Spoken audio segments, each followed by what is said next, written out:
Il est raciste Mais alors. je crois qu'il ne se rend pas compte qu'une part de la bourgeoisie, inconsciemment antisémite, au fond se réjouit d'avoir trouvé quelqu'un qui est d'origine juive pour mener une croisade anti-arabe. Bonjour à tous et à toutes, bienvenue sur la chaîne YouTube de Martin Eden. Et aujourd'hui, on va faire une vidéo assez longue.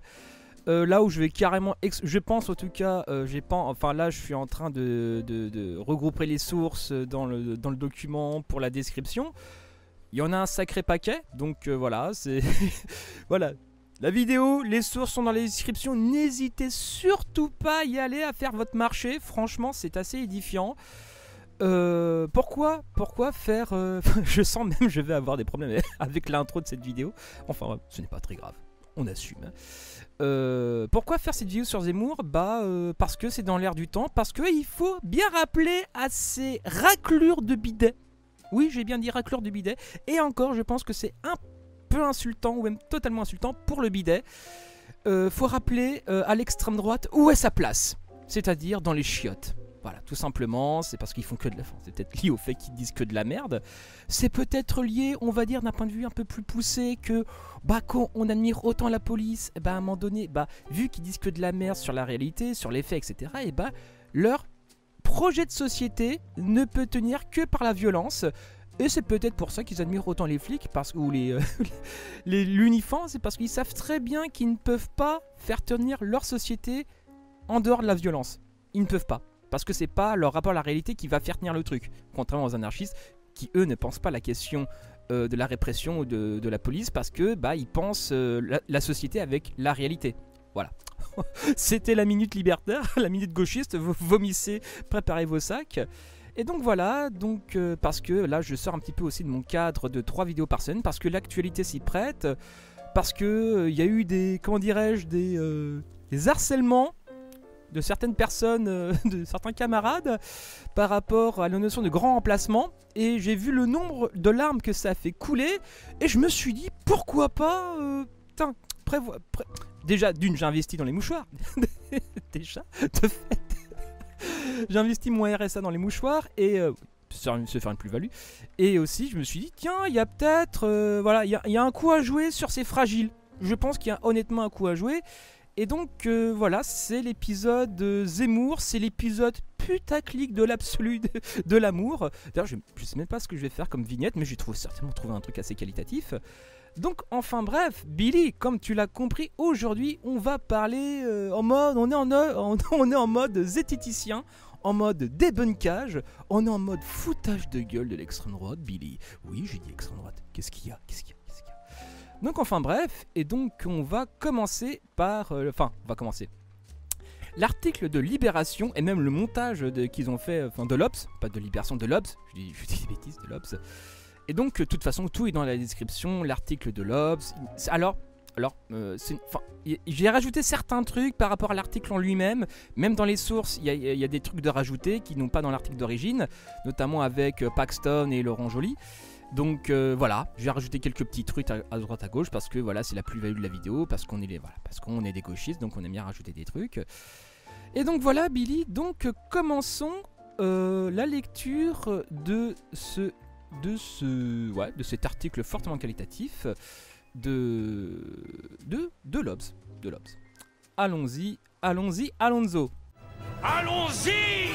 Chroniqueur multicarte, CNews, Paris Première, Figaro Magazine, auteur d'ouvrages qui tournent en boucle autour de la supposée décadence de l'Hexagone, mélancolie française, le suicide français, destin français, Éric Zemmour, 62 ans, se prend à rêver de la présidentielle. Grisé par le million de téléspectateurs drainés sur CNews, la chaîne ultra-droitière de Vincent Bolloré, on dit extrême droite, mais ok, déjà on sent qu'il y a un effort. Semble-t-il peu perturbé par les accusations d'agression sexuelle révélées par Mediapart. L'article est dans la description. Bon, en même temps, c'est réservé aux abonnés. Démerdez-vous, voilà, j'ai mis la source, démerdez-vous. Le voilà qui lâche, peut-être qu'il faut passer à l'action, car la prévision, la prédiction, même la prophétie ne suffit pas. En même temps, vu la gueule du prophète, j'imagine la gueule de la religion. La phrase, pleine de lourds sous-entendus, diffusée le 6 juin, a été prononcée lors d'une interview donnée à Livre Noir, média de la droite hors les murs, que viennent lancer des proches de Marion Maréchal Le Pen, jugée plus extrémiste que sa tante. Alors quand j'ai relu l'article, ça tente Satan. Voilà, la confusion, voilà, la confusion. Le polémiste occupe de plus en plus de place dans l'atmosphère pré-trumpienne de la campagne présidentielle. Cela fait longtemps déjà qu'il a adopté le concept de fait alternatif, avancé par l'entourage de l'ancien président américain. Mais c'est pas très français ça. Mais Nani. Sans doute enivré par ses envolées xénophobes qui lui ont valu la célébrité, de multiples plaintes et 3 condamnations pour provocation à la discrimination raciale en 2011, provocation à la haine religieuse envers les musulmans en 2018, injures et provocation à la haine envers les musulmans en 2020. Alors oui, il y a eu 3 condamnations, j'ai mis les sources dans la description, voire la synthèse juridique d'Éric Zemmour, mais pour la condamnation en 2020, il a été relaxé en appel, malheureusement. Mais la condamnation en première instance, mais enfin, relaxée après en appel. La justice française, mesdames et messieurs. Éric Zemmour a l'habitude de réécrire l'histoire et de prendre ses aises avec la réalité. Ouais, en gros, c'est un droitard, quoi. Avec Face à l'info, la tribune cathodique quotidienne qui lui a offert à l'automne 2019 sur CNews, son appétence pour la post-vérité s'est encore renforcée. La lutte contre les fausses informations est même devenue à ses yeux un prétexte pour légitimer une reprise en main des réseaux sociaux par l'idéologie dominante, comme il l'a déclaré doctement dans Zemmour et Nolo, son mission pour Paris Première le 26 mai. Ouais, et en plus, Nolo, quand il se fait traiter de faf par Bellatar, ouais.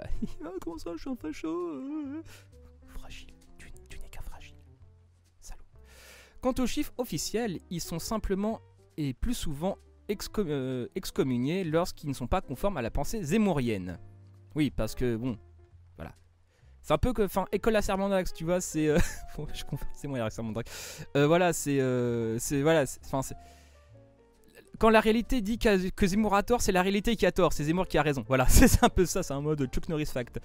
Le chroniqueur n'hésite pas à dénoncer les biais idéologiques des statistiques produites par les démographes concernant l'évolution de la population française en leur opposant le bon sens populaire. Alors oui, alors quand lui il cite ses sources, il y a des monarchistes, il y a Maurras, là il n'y a pas de biais idéologique, là non, c'est bien, trou du cul. Va. Les Français observent la rue, le métro, les salles de classe, surtout dans les quartiers populaires, et constatent l'évidence du grand remplacement. Oui, bien sûr, et quand je vois aussi le monde de par ma fenêtre, je pense que le monde est plat aussi, tu vois, à un moment donné, bon, voilà. On appelait au nombril des gens, c'est peut-être un peu léger comme démonstration, tu vois. Et après c'est lui qui parle, ouais, de l'individualisme dégénéré de 68, machin. Et bah force est de constater, de toute façon on le verra dans de futurs épisodes, c'est plutôt l'extrême droite qui diffuse un peu cette vision ultra individualiste, ultra nombriliste du monde, hein, fait à base d'anecdotes et d'impressions personnelles. Mais bon, c'est pas la première fois qu'ils sont dans l'inversion accusatoire, qui accuse d'individualisme des groupes critiques qui pensent la société en groupes sociaux. La bourgeoisie, le patriarcat, etc. Ce sont des groupes sociaux. Tu penses la société en termes de groupes. Un peu comme le marxisme, tu vois. Et donc, mais ces militants et ces militantes-là seraient individualistes en voyant la société comme des groupes sociaux. Je vous laisse à cette contradiction formidable. Du grand remplacement, il constate l'évidence du grand remplacement, relate ainsi l'historien Gérard Noriel dans Le Venin dans la Plume, Édouard Drumont, Éric Zemmour et la part sombre de la République, la découverte en 2019. Et je mettrai, tac, là, l'image du livre, je crois que j'ai déjà mis en plus cette image de livre, voilà, je l'ai mis en incruste. Donc ouais, Édouard Drumont aussi, je ferai un épisode de simple basique sur lui parce que c'est vraiment, c'est le Qui-Gon Jinn enfin c'est peut-être pas le Qui-Gon Jinn, c'est le Dark Plagueis, voilà, c'est le Dark Plagueis de Zemmour. Voilà, Zemmour c'est Palpatine et lui c'est Dark Plagueis si tu veux, voilà. Lui franchement, il est pas du tout connu, Édouard Drumont, étonnamment, enfin... alors qu'il avait écrit, enfin son best-seller La frange juive est publié sur le site Contre-Culture d'Alain Soral. Donc voilà, c'est bon, extrême droite. Ça a été un des premiers Drummond. Voilà, bon, le débat pré-fasciste, etc. Bon, Yves Sternel, les vrais savent. Mais voilà, c'était un des premiers Drummond à vouloir, une révolte, enfin, comment dirais-je.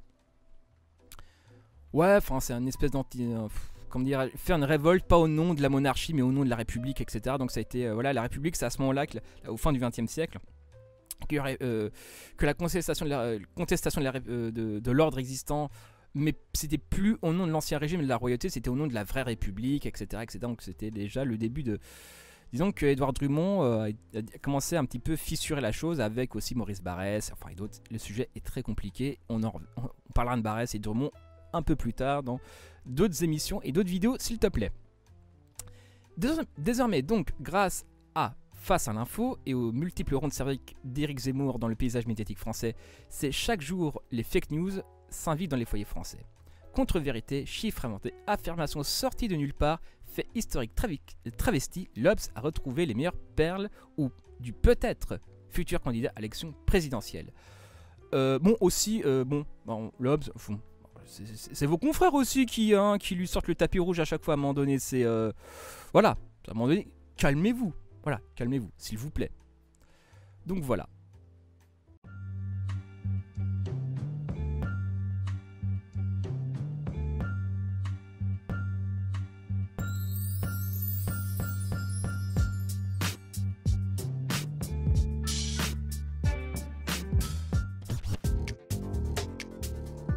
Que je ne sache pas que les auteurs de ces violences à policiers prennent des peines bien sévères. Donc voilà, première affirmation de Zemmour concernant la violence policière. Enfin bref, regardons. Les violences contre les personnes dépositaires de l'autorité publique, dont les policiers, sont punies de 20 ans de réclusion criminelle, si elles entraînent la mort, de 15 ans en cas d'infirmité et de 5 ans en cas d'incapacité de travail de plus de 8 jours. C'est une circonstance aggravante précisée dans l'article 222-8 du Code pénal, contrairement à ce que laisse entendre Éric Zemmour. D'ailleurs, ça me fait penser à la vidéo de Soral quand il dit que on vit dans un état policier, mais la police n'a plus aucun pouvoir en France. Voilà. Voilà, si les gros cerveaux pouvaient nous éclairer sur ces affirmations d'un gros marxiste, s'il te plaît, ça serait pas mal d'ailleurs. Enfin bref, reprenons. Une note du ministère de la Justice au Sénat datant du 8 avril 2021 indique de plus que le taux de réponse pénale relative aux violences, avec des circonstances aggravantes, s'élève entre 2017 et 2019 à 95%. 95%. Soit 11 points de plus que les violences commises sur d'autres types de personnes. 84,5%. Les auteurs de violences sur personnes dépositaires de l'autorité publique ont été poursuivis en 2019 dans 79,3% des cas. Prise encore le document compte 59,3% lorsque l'infraction n'est pas aggravée ou aggravée par une autre circonstance. Et d'ailleurs, si vous ne croyez pas ces chiffres, je vous invite d'ailleurs à aller cracher à la gueule d'un flic, pas plus tard que maintenant, pour vérifier la thèse de votre gourou. Parce que là, je pense qu'on est sur un film de cul assez élevé quand même, et assez sale. Donc à un moment donné, voilà. Et allez dire ça, n'importe qui parle mal à un flic, je pense que quand un flic nous arrête, on n'est pas là en train de le checker, on est en train de lui dire aimablement d'avoir un coït avec sa génitrice. Sinon, on est dans la merde. Donc voilà. Il a lui-même désacralisé sa fonction. Il n'a lui-même pas respecté sa fonction. Il n'a pas à engager comme ça un dialogue avec un quidam. Il est président de la République. Il est le roi. Surtout dans la conception française des institutions. On peut la critiquer, mais c'est la conception française voulue par le général de Gaulle. Ah, De Gaulle. La référence sacro-sainte d'Éric Zemmour. Enfin bref, on va voir qu'il connaît pas si bien que ça. Charles de Gaulle est une référence souvent utilisée et réinterprétée par Éric Zemmour. À son retour au pouvoir en mai 1958, pendant la guerre d'Algérie, le journal a voulu mettre fin à l'instabilité de la 4ème République en instaurant une nouvelle constitution. Il a aussi souhaité que l'État ait un chef fort en lui donnant la légitimité de l'élection populaire. Suffrage universel direct pour la présidentielle instituée en 1962. Précise le constitutionnaliste Dominique Rousseau, la monarchie française étant elle fondée sur l'ordre divin transmis de père en fils. Oui. Après, à un moment donné, il faudrait m'expliquer comment un mec qui s'appelle Zemmour fantasme sur les monarchistes à un moment donné. Le mec, il est dangereux pour lui-même. Hein, enfin bref, c'est assez. Bref. Tous les présidents de la 5ème République ont eu un rapport direct avec la population lors de leur déplacement, ce qui n'est pas le cas aux États-Unis ou en Israël. Jacques Chirac s'était d'ailleurs plaint des conditions sécuritaires trop strictes à son égard lors d'un voyage à Jérusalem en 1996. Ouais, on s'en souvient. Quant au général de Gaulle, cible de plusieurs tentatives d'attentats, notamment part des partisans de l'Algérie française, il était réputé pour avoir sillonné tous les départements de France et s'est arrêté dans chaque village. Il se vantait même d'avoir été, en 1961, le premier chef d'État français à avoir visité la Lozère, depuis le roi Dagobert. Les premières années, il y avait un rapport direct avec le peuple. Ces bains de foule sont restés légendaires. Voilà l'étendue de l'érudition d'Éric Zemmour. Voilà, à un moment donné, mais Zemmour et l'histoire. Voilà, là on y va tranquille, on y va soft, on y va sur des trucs un peu amusants, mais on va gratter Billy, on va gratter. Ne t'inquiète pas, ça va bien se passer, ne t'inquiète pas. On voit Quotidien faire une émission à la gloire d'une gamine de 8 ans, Lily, qui dit qu'elle veut être un garçon. Mais c'est les expériences du docteur Mengele, ça. Vous comprenez? Bloquer la puberté des gens, faire des expériences sur des enfants.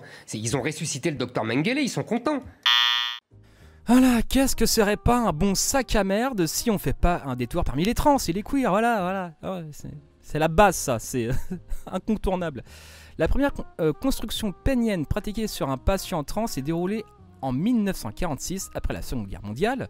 En France, le processus d'un changement d'identité anatomique est homologué par l'article 41 du Code de déontologie de l'Ordre des médecins et bénéficie d'une prise en charge hospitalière.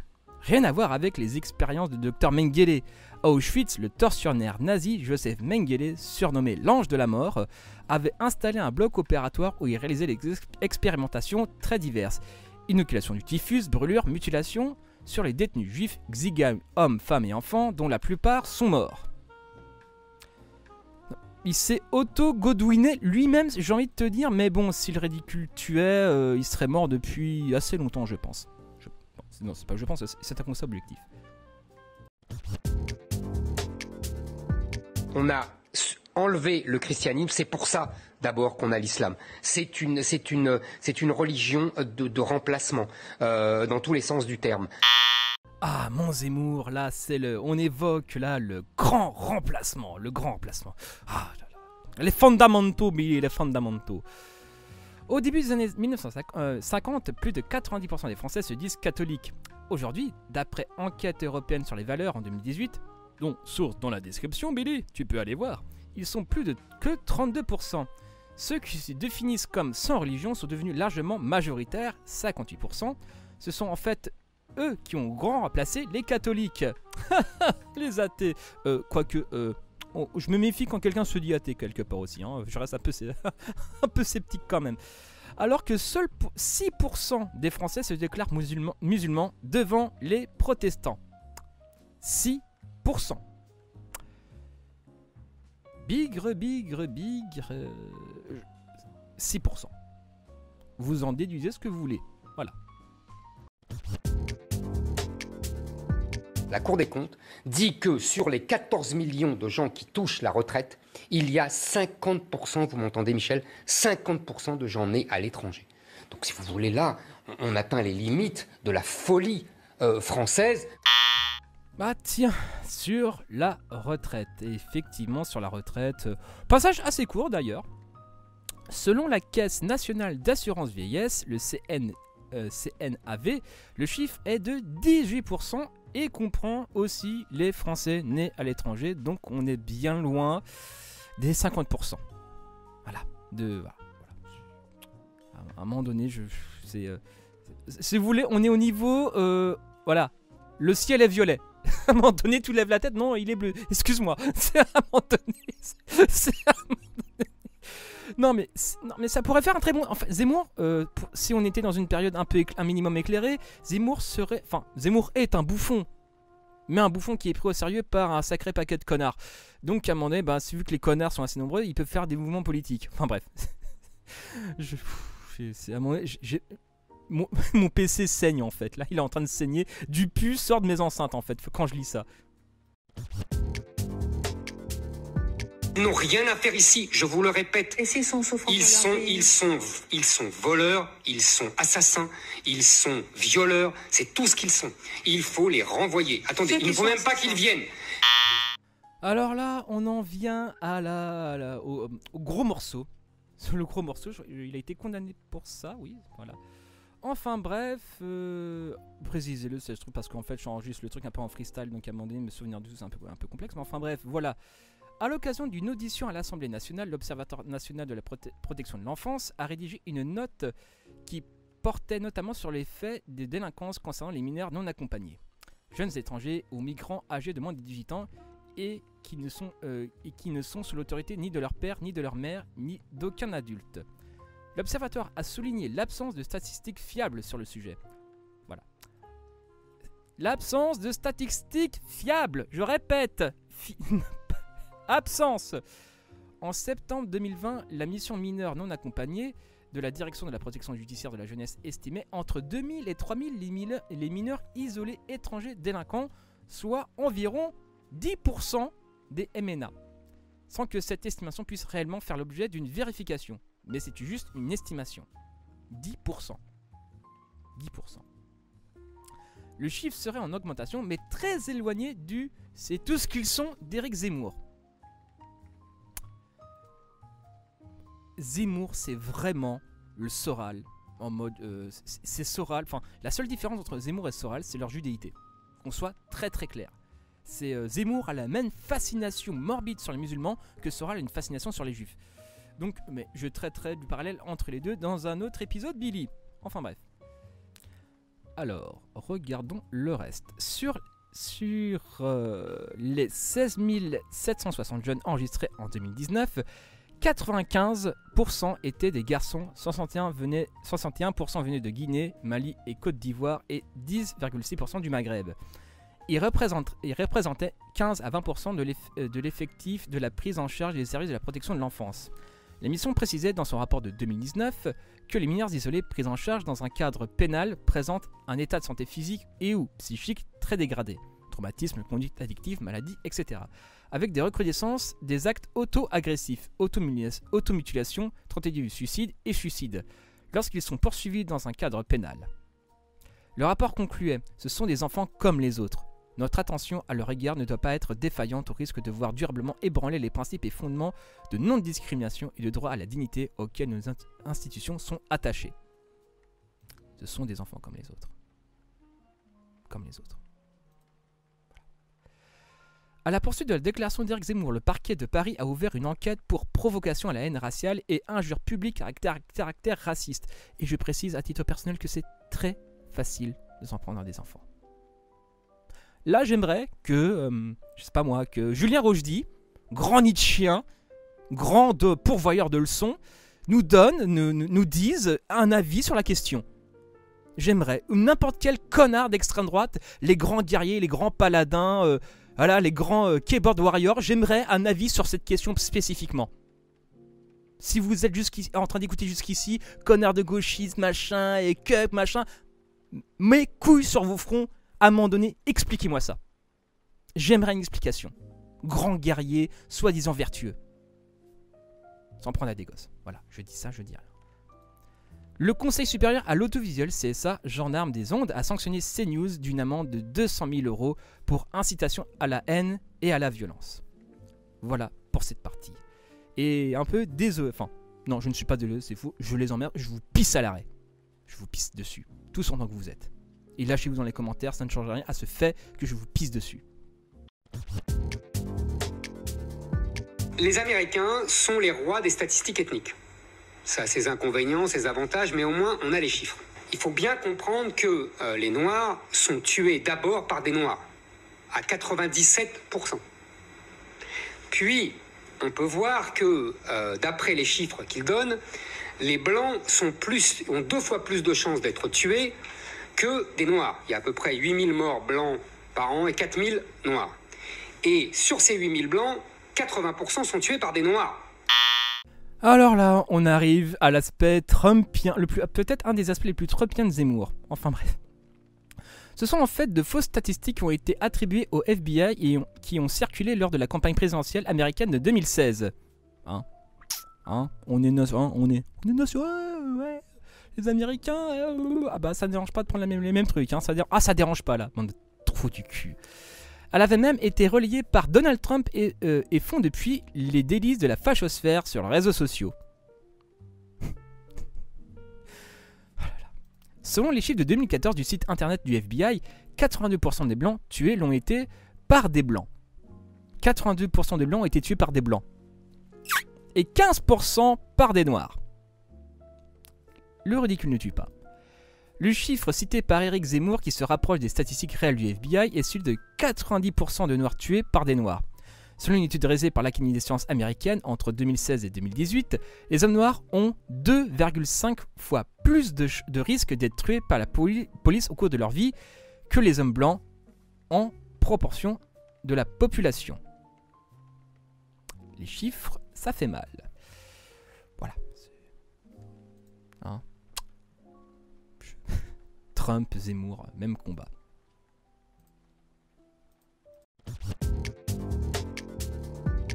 Vous avez osé dire que Pétain avait sauvé les Juifs. Français. Ou avait sauvé les Juifs français. C'est une monstruosité. Oui. C'est du révisionnisme. C'est encore une fois le réel. Non, le réel, c'est que... La politique de Vichy était de livrer le maximum de Juifs.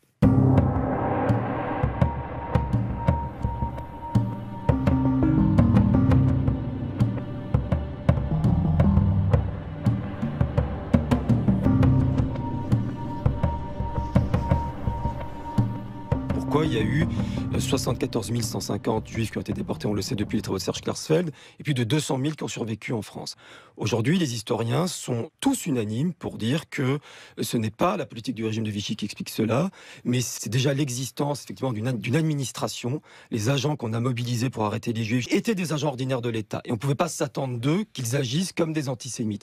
Donc notamment la rafle du Veldiv, j'ai pu montrer que les 2/3 des juifs qui étaient visés ont échappé à la rafle du Veldiv parce que tous les agents n'étaient pas très ailés, et puis parce qu'il y avait un environnement social qui a protégé beaucoup de juifs. Mais la politique de Vichy était de livrer le maximum de juifs. Le contexte du printemps 1942 qui va voir Vichy livrer massivement des juifs apatrides et leurs enfants, qui la plupart étaient français nés en France. Laval et Bousquet, ce sont eux qui sont aux manettes et ce sont eux qui négocient avec les Allemands. Pétain ne fait que valider cette politique en estimant que la distinction entre les Français, les Juifs français qu'on va protéger, qu'on ne veut pas livrer aux Allemands et les Juifs étrangers sera comprise de l'opinion. Sauf que l'opinion, contrairement à ce que Zemmour aussi a raconté, a été bouleversée par ces rafles de femmes, d'enfants, de vieillards qui ont été déportés. Les Allemands n'avaient pas la volonté de s'emparer de l'ensemble du territoire français. Une partie devait l'être. Mais le reste devait être géré avec un coût économique et militaire le plus faible possible. Il fallait donc s'appuyer sur l'administration de Vichy, mais aussi jouer et susciter une politique de collaboration. Vous savez, à l'été 1943, Vichy commence à ne plus vouloir contribuer massivement aux déportations. Les responsables de la Gestapo à Paris disent à Berlin, on a besoin de policiers pour traquer les Juifs. Il nous en faut 250. À Berlin, on dit non, vous vous débrouillez. La priorité en France, c'était le maintien de l'ordre, la sécurité, parce qu'on savait que c'était un territoire stratégique, que c'est là qu'aurait lieu le débarquement allié, etc. Donc la solution finale, c'était pas l'objectif prioritaire en France.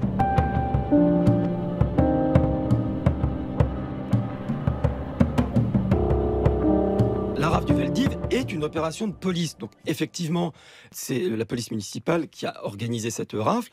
Mais la circulaire dont parle Zemmour, que je connais bien, que je décrypte, qui est citée par Klarsfeld dans plein de travaux, n'a rien à voir. Ça n'a rien à voir d'expulser un étranger que de faire une rafle au petit matin qui va prendre des femmes, des enfants nés en France, des gens qui sont en situation régulière et qui partent du jour au lendemain dans des convois bestiaux. Enfin, ça n'a rien à voir. La majorité des policiers qui ont participé à cette opération savaient bien qu'ils faisaient quelque chose d'anormal et d'extraordinaire et que ces gens partaient pour ne pas revenir.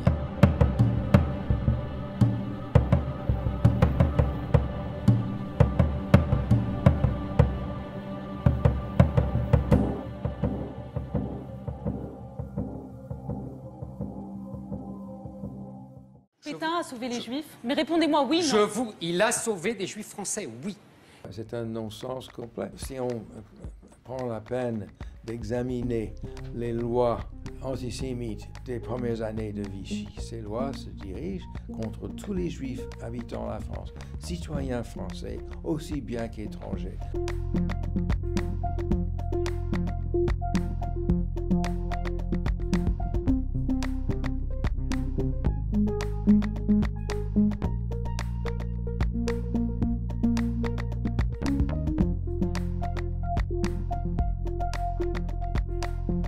Il faut bien comprendre ce que les Allemands voulaient à chaque moment, parce que ça change. En 1940, les Allemands sont en train d'expulser les Juifs d'Allemagne et ils pensent au sud de la France comme une destination idéale pour les Juifs d'Allemagne. L'idée des Allemands au début n'est pas du tout de faire de Vichy un régime antisémite, mais un régime qui accepte les réfugiés. La question d'une distinction entre Juifs citoyens français et Juifs étrangers commence à apparaître au moment des déportations. Pendant les premières 2 années, le régime de Vichy a fait le maximum pour affaiblir, pour exclure, pour punir les citoyens, les Juifs citoyens français. Et beaucoup trop tard et très inefficacement, ils ont essayé de freiner les départs des citoyens en déportation sans y arriver. Je crois que Vichy, pour ma part, a fait ce qu'il pouvait pour essayer de défendre les Français. La thèse du bouclier qui était créée pour le maréchal Pétain par son conseiller Henri Massis consistait à dire que tandis que le général de Gaulle à Londres avait combattu avec les armes, Pétain aussi avait combattu de sa façon pour protéger les Français en disant non aux demandes allemandes. Le but principal de mon ouvrage, c'était de restaurer les initiatives du régime de Vichy. Dans le livre précédent de Robert Aron, toutes les initiatives viennent des Allemands. Mais si on regarde bien dans les archives, Vichy a pris beaucoup de décisions et beaucoup d'actions sans y être ordonné par les Allemands. Je pense que la France n'est pas responsable du Veldiv. Voilà. S'il y a des responsables, c'est ceux qui étaient au pouvoir à l'époque. Hein. Les initiatives françaises allaient encore plus loin. La France cherchait à être acceptée par l'Allemagne nazie comme un des participants de la Nouvelle Europe, un partenaire. L'amiral Darlan allait si loin de dire que l'Allemagne, c'est une puissance fondée sur une armée de terre. La France de Vichy est complémentaire avec sa marine et son empire. Et ensemble, ils pourraient faire une puissance globale extraordinaire. Toute la révolution nationale, presque, les mesures antisémites, les mesures contre les syndicats, le retour à la religion, le retour aux traditions, tout cela n'intéressait les Allemands du tout, aussi longtemps que la France était calme et que la France envoyait ses richesses à l'effort de guerre allemand.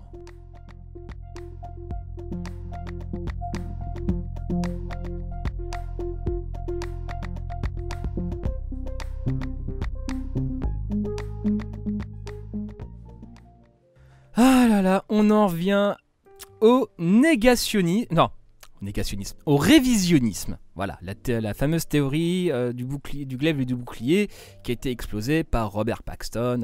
Oui, Paxton. Lâchez-vous dans les commentaires, salopard d'anglo-saxon, salopard de ricain, il est même pas français. Oui. Et ça vous gêne pas que votre gourou reprenne la méthodologie de la blondasse Trump. À un moment donné, ça vous gêne pas. Absolument pas. Enfin bref, continuons. Sur les 330 000 juifs présents en France en 1940, 75 000 ont été déportés avec la complicité de l'État français. Parmi eux, 24 000 Français, soit le tiers de l'ensemble des déportés, qui n'ont pas été sauvés entre guillemets, par le maréchal Pétain. Laurent Joly, historien spécialiste de Vichy, indique dans son dernier ouvrage « L'État contre les Juifs » et paf, incrustation, les nazis et la persécution antisémite. Au cours de la dernière année, Vichy ayant transféré aux autorités allemandes ses listes de noms et adresses, près de la moitié des déportés étaient alors nés en France. La réalité fait mal. Traîné devant la justice pour contestation du crime contre l'humanité, Éric Zemmour est relaxé à la 17e chambre du tribunal de Paris en février dernier au motif que ses propos ont été prononcés à brûle-pourpoint lors d'un débat sur la guerre en Syrie.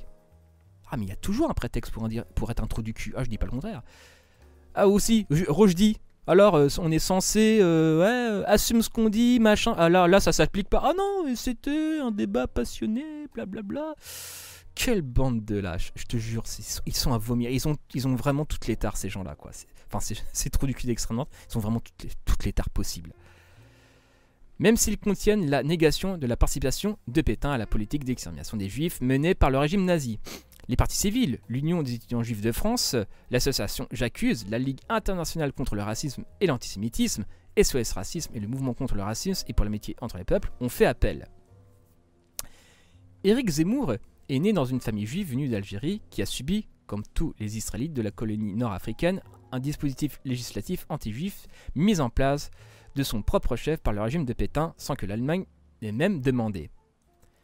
Perte de nationalité française acquise avec le décret Crémieux en 1870, dès octobre 1940, l'application des lois métropolitaines sur le statut des Juifs, interdiction d'un grand nombre de professions, expulsion des élèves des établissements scolaires, internement d'une quinzaine de milliers de soldats juifs démobilisés dans des camps du sud algérien. Le débarquement allié du novembre 1942 en Afrique du Nord a permis de stopper l'avancée des troupes allemandes qui arriveront jusqu'en Tunisie, où des Juifs seront déportés. Les Juifs d'Algérie ont retrouvé la nationalité française l'année suivante. Je mettrai, par l'effet du montage, voilà. On va pas non plus polémiquer, quand ton projet politique t'envoie à la chambre à gaz, bref. Quand je reviens à l'intro de la vidéo, voilà. Moi c'est limite, ça me désespère. Moi, c'était scandalisé par le comportement d'Emmanuel Macron. Je pense que ce monsieur Audin, il est mort dans des conditions tragiques, évidemment, hein, mais c'était une guerre d'Algérie furieuse. Et il ne faut pas reconnaître qu'il a été torturé ? Ah si, on peut reconnaître qu'il a été torturé, mais moi je pense qu'il méritait 12 balles dans la peau, donc c'était un traître. C'était un type qui était contre la France. C'était un type qui aidait le FLN, à tuer des Français. Ah voilà, un incontournable, ma foi, des mensonges sur l'Algérie française, encore une fois. Ils adorent cracher sur les morts, ils adorent cracher, ce sont des gens... Je sais pas, à un moment donné, c'est les gens qui les suivent, franchement, je ne peux que soupirer, et on réglera ça en temps voulu, je pense. Éric Zemmour est sur la même ligne que Jean-Marie Le Pen, vis-à-vis de la décision d'Emmanuel Macron en septembre 2018 de reconnaître la responsabilité de la France dans la mort du militant indépendantiste Maurice Audin lors de la guerre d'Algérie. Et comme la présidente du Rassemblement National, RN ex-Front National, il refait l'histoire de la guerre d'Algérie. Le mathématicien et membre du Parti communiste algérien, engagé pour l'indépendance, est arrêté le 11 juin 1957, pendant la bataille d'Alger par les parachutistes de Massu, torturé au centre de tri et de transit d'El Biar et fait partie des milliers de disparus de la guerre d'Algérie. Après des décennies d'une version officielle évoquant une évasion, Emmanuel Macron a reconnu que le jeune père de famille de 25 ans avait été torturé puis exécuté ou torturé à mort. Des grands guerriers. Professeur de mathématiques. On est sur un projet, je pense, ça c'est le rêve de Papacito. Voilà. Quelle bande de lâche. Maurice Audin en a en fait jamais aidé à tuer des Français, comme l'affirme Éric Zemmour. D'ailleurs pour ça j'ai rajouté des sources et des articles, j'ai rajouté des trucs sur ça. Et montage. Reprenons. Il était chargé des activités de propagande et de cacher des membres du PCA dissous en 1955 par les pouvoirs publics. Ce qu'a fait concrètement Maurice Audin, c'est héberger des membres de la direction du Parti communiste algérien, pas du tout des poseurs de bombes, pas du tout non plus des membres du FLN. C'était des gens qui étaient favorables à l'indépendance, lui n'a jamais pris d'armes, avait précisé l'AFP l'historien François-René Julliard au moment de la déclaration d'Éric Zemmour. Pendant la guerre d'Algérie, les Français qui ont tué le plus de Français, ce sont les membres de l'OAS, un mouvement politico-militaire clandestin proche de l'extrême droite qui a été créé en février 1961 pour défendre le maintien de la présence française en Algérie. Comme par hasard. Les représentants de l'État militaire, policiers, fonctionnaires étaient les premiers visés. Le général de Gaulle était la bête noire des pro-Algérie françaises. Pour un peu, on l'aurait traité de woke, je pense. Voilà, cracher sur des morts qui n'ont rien à voir là-dedans. C'est une longue tradition de l'extrême droite, pro-Algérie française, parce que ne pas admettre ça, c'est admettre qu'ils ont torturé un mec et tué à mort, d'une quelconque manière ce soit. Ils ont torturé un mec qui n'avait rien à voir dans les bails. Et voilà. C'est une bande de lâches qui n'assument même pas. Des meurtriers et qui prennent une fois la main dans le sac. Oh non, c'est pas nous. C'est décidément à vomir.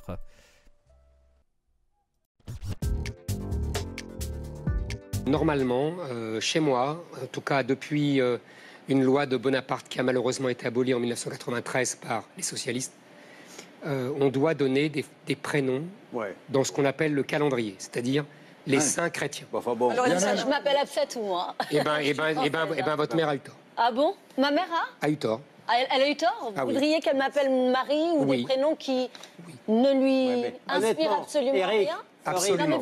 C'est exactement ce que je veux. C'est exactement ce que je veux. Vous voudriez donc que je m'appelle comment? Corinne. Ça vous irait très bien. Oh là là, enfin, plus l'épisode avance, plus j'avoue, j'essaie d'avoir la pêche pour les immondices sortis de sa bouche. J'avoue, j'ai du mal à garder la pêche. Enfin bref, sous le concile, enfin on va parler enfin sur les prénoms, voilà, enfin... Voilà. Bon, je préfère avoir un prénom machin qu'avoir sa gueule.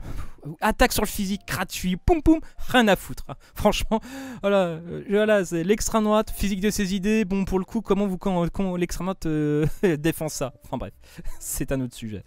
Sous le consulat de la loi du 11 germinal de l'an 11, 1er avril 1803, réglemente le choix des prénoms parmi les noms en usage dans les différents calendriers et ceux de personnages connus dans l'histoire ancienne.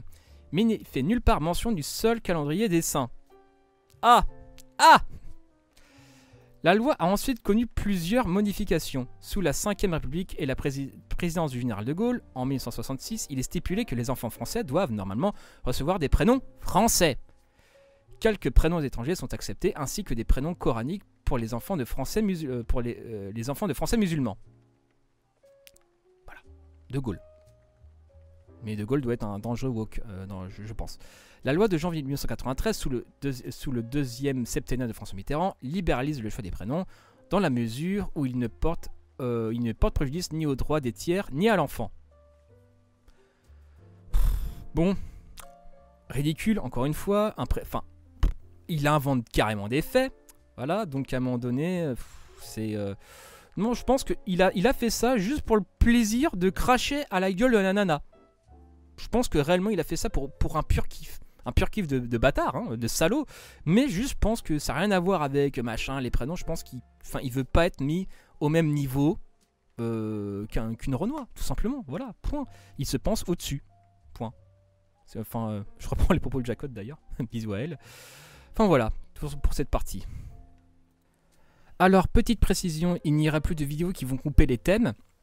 Mais donc, vu que la vidéo sur YouTube de Lobs parle que de 10 vérités et en fait que l'article en contient un peu plus, eh ben, je vais continuer, quitte à reprendre d'anciens thèmes de l'article qui sont pas dans l'ordre chronologique, mais qui sont dans l'ordre de la vidéo. Et donc voilà, bon audio à tous. A few moments later. Ah oui, en Italie, il se protège mieux que nous. Ah, pour le coup, et encore une fois, il est mondialiste en fait, Zemmour. Hein. En fait, c'est un communiste, voilà. Oh, c'est terrible. Le fait que la France permette aux enfants nés dans l'hexagone de parents étrangers, nés à l'étranger, d'acquérir la nationalité automatiquement et de plein droit à la majorité hérite la droite extrême. Oh non, on dit extrêmement, s'il te plaît. Respecte-toi, Lopes. Mais cette différence entre la législation française et italienne ne se traduit pas dans les statistiques. En 2017, l'Italie comptait entre 500 000 et 700 000 migrants clandestins, contre 300 000 à 400 000 pour la France. D'après un rapport de l'Institut Pew Research de 2019, source dans la description Billy. La part des étrangers en situation légale en Italie est de 8,4% et de 7,6% en France, l'INSEE. L'Italie n'est donc pas mieux protégée, pour reprendre le terme d'Éric Zemmour, de l'immigration pour la France. L'Italie n'est pas mieux protégée. Les chiffres ne mentent pas. Voilà, à un moment donné, Zemmour a beaucoup de mal avec les chiffres et Zemmour entretient un rapport extrêmement conflictuel avec la réalité.